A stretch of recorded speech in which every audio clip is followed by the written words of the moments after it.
Hi everyone, this is Joel Veldkamp from CSI, and right now I'm in one of my favorite places in the world. This is Yerevan, the capital of Armenia.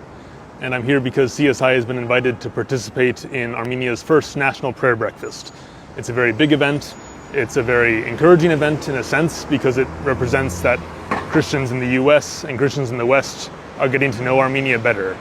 And the Armenian Prime Minister will be a main speaker at this event. Sadly, not all is well in Armenia. Since June, the Armenian government has imprisoned 4 members of the Armenian clergy and more than 20 supporters of the Armenian church. And Armenian human rights groups are telling us that the charges against these people are sometimes falsified, sometimes really trumped up.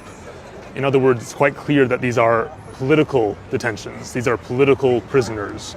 The Armenian church has been very outspoken in defense of the rights of the Armenians of Nagorno-Karabakh, who were driven from their homeland 2 years ago by Azerbaijan.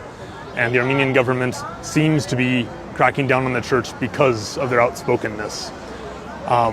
So the conversations I've had with Armenians here today are quite grim. People are really worried that we're entering a new age in what used to be a very free country, where free speech is no longer allowed and where people are afraid to voice their real political opinions.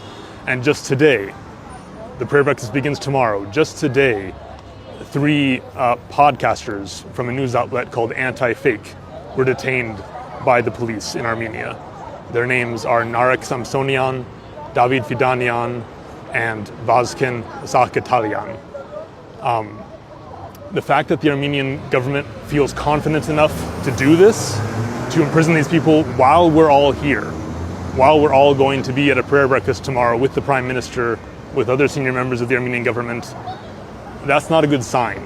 It seems to indicate that the Armenian government thinks that they can get away with repressive and anti-democratic measures and that we won't ask any questions about it. So my message to the other people going to the prayer breakfast and to other Christian organizations that care about Armenia is to ask some questions.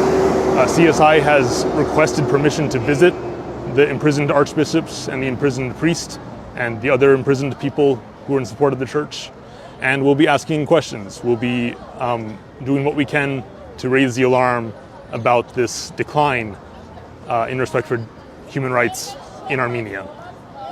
The Armenian church is an extremely important institution for the Armenian people. For 1,700 years, it's kept the Armenian nation together. And now the Armenian Prime Minister is proposing to replace its head, the Catholicos, with someone who will be chosen by a government-designed committee. Christians cannot be okay with this. And Christians from the US, we actually have the ability to speak out about this. So CSI will be speaking out, and we encourage you to speak out as well. Thanks very much. We'll have more on this subject later.